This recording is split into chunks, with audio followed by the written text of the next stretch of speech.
नमस्कार दोस्तों, एक बार फिर से स्वागत है आप सभी का अतुल्य आरएस के इस डिजिटल प्लेटफॉर्म पर। दोस्तों, जैसा कि हमने शुरू किया था रीड साइकोलॉजी का सिलेबस और कंप्लीट सिलेबस अपने कर रहे हैं। 2 यूनिट अपनी कंप्लीट हो चुकी है, तीसरी यूनिट को हमने शुरू किया था। अगर अभी तक आपने दोनों यूनिट नहीं देखी हैं तो एक एक करके वीडियो को आप देख सकते हैं। पूरा सिलेबस आपको यहाँ पर करवाया गया है और इसके अलावा कहीं कुछ और से आपको पढ़ने की आवश्यकता नहीं है, ये कंप्लीट कंटेंट है। इसके बाद में जब आपको ऑब्जेक्टिव करवाए जाएंगे, एप्लीकेशन पे जो टेस्ट होंगे वो करने के बाद में आपका कोई क्वेश्चन छूटेगा नहीं, इतना मेरा आपसे वायदा है। तो हम पहुंच चुके हैं तीसरी यूनिट पर और तीसरी यूनिट का जो पहला टॉपिक है वो है विभिन्न अधिगमकर्ताओं की समझ। पिछली क्लास में हमने प्रतिभाशाली बालकों को डिस्कस किया था, वैसे हमने ये भी डिस्कस किया था कि ये सभी जो बालक यहाँ अपने पढ़ रहे हैं ये सारे के सारे कैटेगरी अपनी आती है विशिष्ट बालकों की। तो हमने विशिष्ट बालकों को डिस्कस किया और फिर एक एक करके हम सबको पढ़ते हुए जा रहे हैं। आज जिस बालक के विषय में हम बात करने वाले हैं वो है हमारा पिछड़ा बालक। बहुत ज़्यादा इस शब्द का यूज होता है, पिछड़ा हुआ। पिछड़ा हुआ देखिएगा किसी भी क्षेत्र में हो सकता है। यहाँ पिछड़े होने का मतलब कमज़ोर होना भी हो सकता है और ज़रूरी नहीं है कि वो कमज़ोर ही हो। आगे जैसे जैसे बढ़ेंगे सारी चीज़ें अपनी क्लियर होती चली जाएंगी। यहाँ पिछड़ेपन का सामान्य अर्थ हम लेते हैं भी कोई बालक पिछड़ा हुआ है तो हम पिछड़ा किस चीज़ से, हम बेस क्या लेंगे? हम बेस लेते हैं हमेशा एक सामान्य बालक। जैसे हमने कहा प्रतिभाशाली बालक जिसकी आईक्यू सामान्य से ऊपर होती, तो सामान्य जो बालक है उस सामान्य बालक से अगर कोई बालक अध्ययन के अंदर, यहाँ पिछड़ापन मतलब अध्ययन के अंदर ही अपने लेकर के चल रहे हैं, सिर्फ यहाँ अध्ययन, ये जो पिछड़ेपन की बात कर रहे हैं अपने अध्ययन से संबंधित कर रहे हैं, शिक्षा से संबंधित बात कर रहे हैं।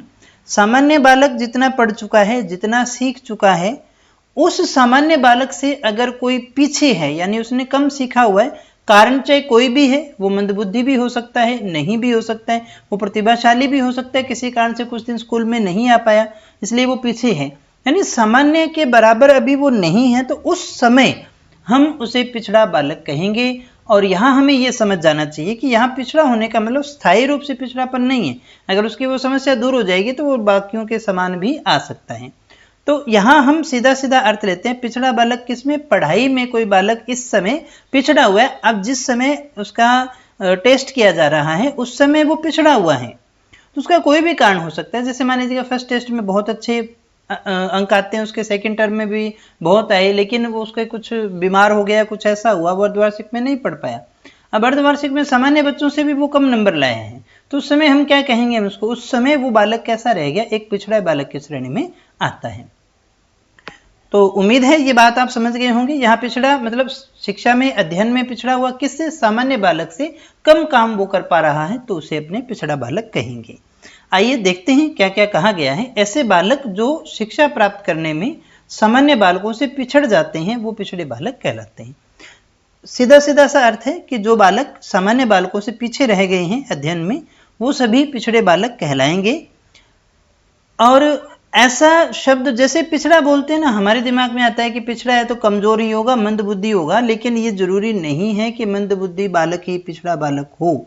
एक प्रतिभाशाली बालक, अति प्रतिभाशाली बालक, होशियार बालक या सामान्य बालक भी पिछड़ा बालक हो सकता है, जिसका कारण कोई भी हो सकता है, कोई भी कारण उसका हो सकता है। बस बात यह है कोई मान लीजिएगा तीव्र बुद्धि वाला बालक भी है लेकिन वो औसत शिक्षा के कार्यों को नहीं कर पा रहा है, औसत बालक के समान नहीं है, बीमार रहा, किसी खराब लत में पड़ गया, कोई उसके शरीर में दिक्कत हो गई, उसके पापा का कहीं ट्रांसफर हो गया, कुछ दिन स्कूल नहीं आ पाया, किसी कारण से वो सामान्य बालक के लिए काम कर रहा था, उतना काम नहीं कर पा रहा है, तो हम उस समय उसे पिछड़ापन कहेंगे। तो मंदबुद्धि, हाँ यहाँ ध्यान दीजिएगा, वापस दोहराऊंगा, मंदबुद्धि बालक पिछड़ा बालक हो सकता है, लेकिन पिछड़ा बालक मंदबुद्धि ही होगा ये जरूरी नहीं है, कोई सा भी बालक हो सकता है। यहाँ सिर्फ हमने कहा उस समय जो पिछड़ा हुआ बालक है पढ़ाई के अंदर।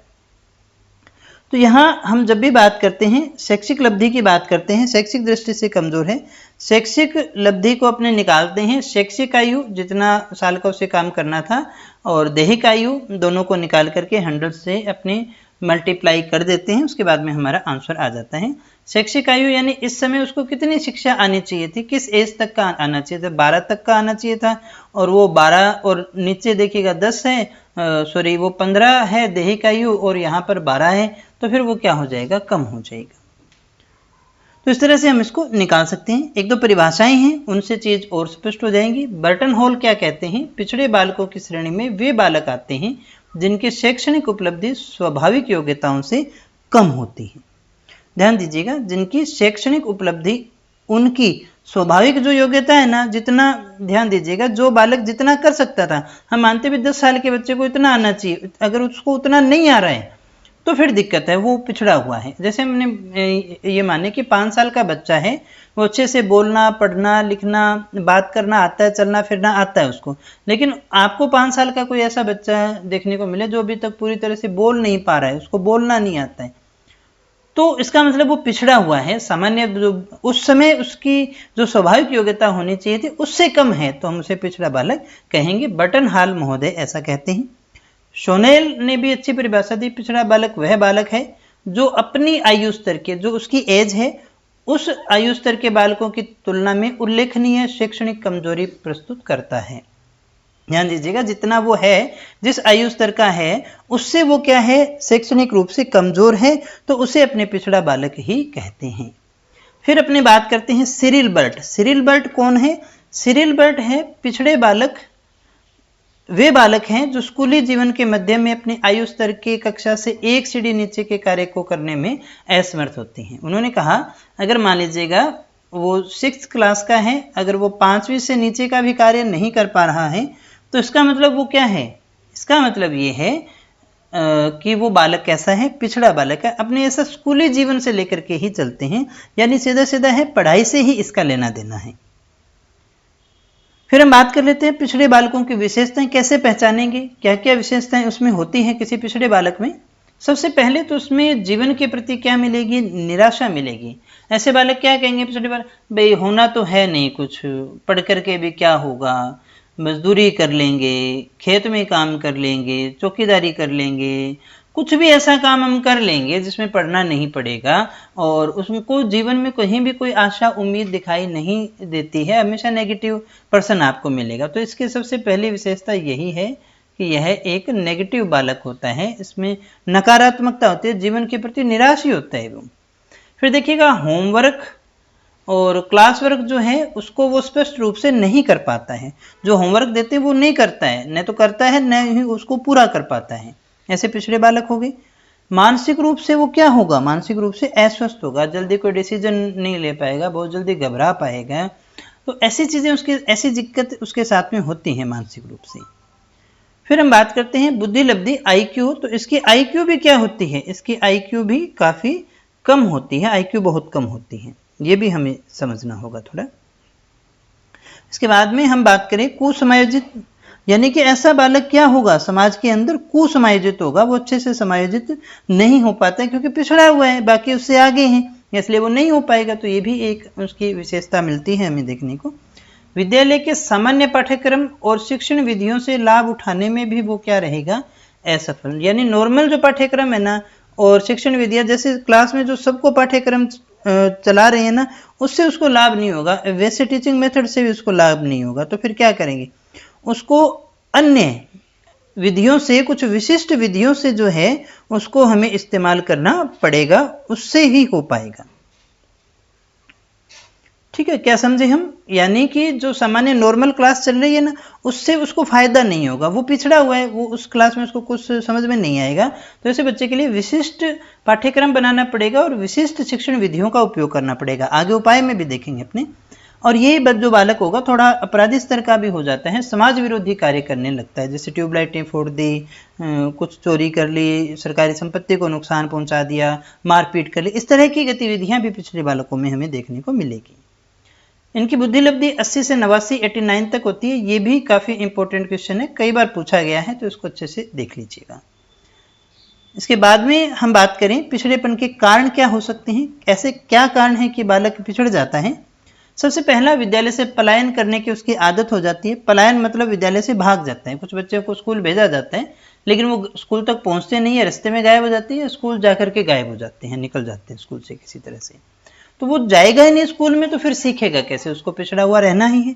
फिर वो एक दूसरे बच्चे की कॉपी मांगेंगे, काम पूरा होगा नहीं तो फिर वो पिछड़ा हुआ और पिछड़ता चला जाता है। फिर कई बार उसका आसपास का वातावरण और परिस्थितियां ऐसी हो जाती है, मान लीजिए उसको याद करने के लिए दिया गया लेकिन पता चले पड़ोस के अंदर शादी विवाह है, कुछ दिन से डीजे लगातार बजे ही जा रहा है, न तो वो ढंग से सो पा रहा है न ही वो पढ़ पा रहा है, तो भी वो देखिए बाकियों से पिछड़ जाएगा, काम पूरा होगा नहीं। कई बार उसके परिवार की सामाजिक परिस्थितियां कुछ उसकी शारीरिक रूप से वो ऐसा हो जाता है कि वो काम को नहीं कर पाता है, रेगुलर नहीं रह पाता है, इस कारण से भी बच्चा पिछड़ जाएगा। वो अपने संवेगों पर नियंत्रण नहीं रख पाता, गुस्सा है, ये चीजें उसमें इरिटेशन बहुत ज्यादा होने लग जाए तो भी वो बाकियों से पिछड़ जाएगा, क्योंकि पूरा ध्यान उसका क्लास में लगेगा नहीं, इसकी वजह से उसको दिक्कत आएगी। इसके अलावा कोई शारीरिक रोग हो जाए, उसको ऐसी बीमारी हो गई, हाँ अभी जैसे कोविड के समय तो मानो 15 दिन का क्वारंटीन ही हो गया तो फिर क्या ही करेंगे अपने उसका। कोई शारीरिक दोष हो गया, मान लीजिएगा दिखना कम हो गया, सुनना कम हो गया, कुछ ऐसी बीमारी आ गई, लंबी बीमारी आ गई उसको, तो फिर दिक्कत उसको होगी। तो फिर यही शारीरिक रोग या दोष जो है उसके पिछड़ेपन का एक कारण बन जाता है। सही से उसको डायरेक्शन नहीं मिले, उसको पता ही नहीं हो कि क्या करना था, कैसे करना है, सही ढंग से काम करने के लिए बताया नहीं गया, उसको सिखाया नहीं गया तो वो कैसे कर पाएगा, उसको डायरेक्शन सही नहीं मिलेगा तो भी दिक्कत आएगी, बच्चा पिछड़ जाएगा।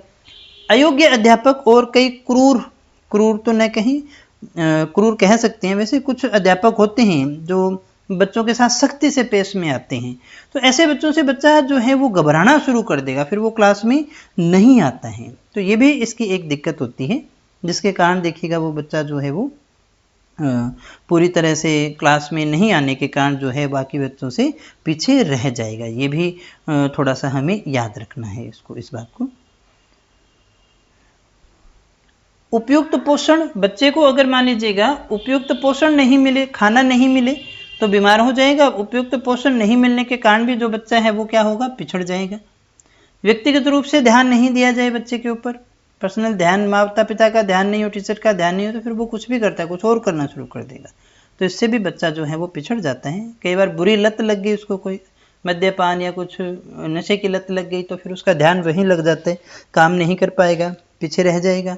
बुरी संगति, कुछ ऐसे बच्चों के साथ में आ गया जो खुद पिछड़े हुए हैं, अपराधी प्रवृत्ति के उनके साथ में लगा तो वो भी काम करना छोड़ देगा। तो ये कुछ एक दिक्कतें उसके सामने आती हैं। इसके बाद में हम देखें पिछड़े बालकों के उपचार के उपाय। पिछड़े बालकों के उपचार के लिए हम क्या क्या उपाय कर सकते हैं।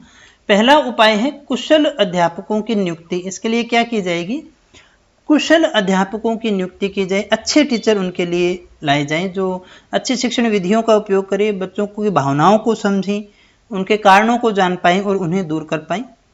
इनके लिए विशिष्ट विद्यालयों की स्थापना भी की जा सकती है।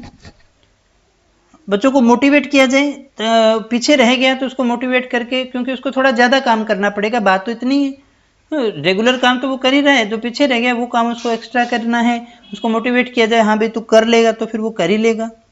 उनके लिए एक अलग पाठ्यक्रम का निर्माण किया जा सकता है, विशिष्ट पाठ्यक्रम बनाया जा सकता है, सरल और विशिष्ट शिक्षण विधियों का उपयोग करें जिसमें कम समय में वो ज़्यादा सीख सके। शिक्षण समूह को छोटे समूह में बांट करके जो बच्चों को पढ़ाया जाए तो भी पिछड़ापन जो है वो उनका दूर हो सकता है। विशिष्ट कक्षाओं का, छोटी कक्षाओं का निर्माण किया जा सकता है। तो इस प्रकार से पिछड़े बालकों का उपचार भी अपने कर सकते हैं, उनकी समस्याओं को दूर भी कर सकते हैं। फिर हम देखें लास्ट में पिछड़ेपन के प्रकार क्या है, कितने प्रकार का हो सकता है। तो पिछड़ापन दो प्रकार का होता है, एक तो सामान्य पिछड़ापन और एक विशिष्ट पिछड़ापन। सामान्य पिछड़ापन जो पाठ्यक्रम के सारे सब्जेक्ट, हिंदी, इंग्लिश, विज्ञान, सामाजिक, जो भी 6 सब्जेक्ट लगते हैं, 7 लगते हैं, उन सब में ही बच्चा क्या है, कमजोर है, तो उसने अपने सामान्य पिछड़ापन कहेंगे। विशिष्ट पिछड़ापन किसे कहेंगे, ऐसा बालक जो 1 या 2 विषयों में कमजोर है ना, 1 या 2 ही कहा है हमने, अगर मान लीजिए 6 में से 5 में कमजोर है, कहते हैं जी 1 में तो होशियार है, तो भी वो उसे अपने सामान्य पिछड़ापन ही कहेंगे। विशिष्ट जब 1 या 2 विषय में कमजोर हो, बाकी में तो बहुत अच्छा हो, जैसे मान लीजिए कोई बच्चा है हिंदी में अच्छे अंक आते हैं, इंग्लिश में आते हैं, बाकी समय मैथ में नहीं आ रहे, तो इसका मतलब वो 1 या 2 विषयों में कमजोर है, तो मैथ में पिछड़ा हुआ है, बाकियों में नहीं है, जिसका एक कारण उसका शिक्षक द्वारा अच्छे से पढ़ाया न जाना भी हो सकता है, सही शिक्षण विधियों का प्रयोग न होना भी हो सकता है। कुछ भी हो सकते हैं। तो ये विशिष्ट पिछड़ेपन के रूप में अपने देखते हैं। तो दोस्तों ये था हमारा पिछड़ा बालक। अच्छे से हमने एक एक चीज़ को देख लिया है। मुझे उम्मीद है सारी चीज़ें आपको समझ में आ गई होगी। ये हमारी तीसरी यूनिट तो यहाँ नहीं है, ये तो दूसरी यूनिट है दोस्तों, ये तो हो चुकी है अपनी। हाँ जी, तो इतना ही था आज के लिए। पिछड़े बालक को हमने अच्छे से कर लिया है। नेक्स्ट क्लास में अगले कुछ और विशिष्ट बालकों के विषय में बात करेंगे। क्लास सच में अच्छी लगी हो तो वीडियो को लाइक करके जाइएगा, दोस्तों के साथ में शेयर जरूर कीजिएगा। कल फिर मिलते हैं, तब तक के लिए बहुत बहुत धन्यवाद। Thank you.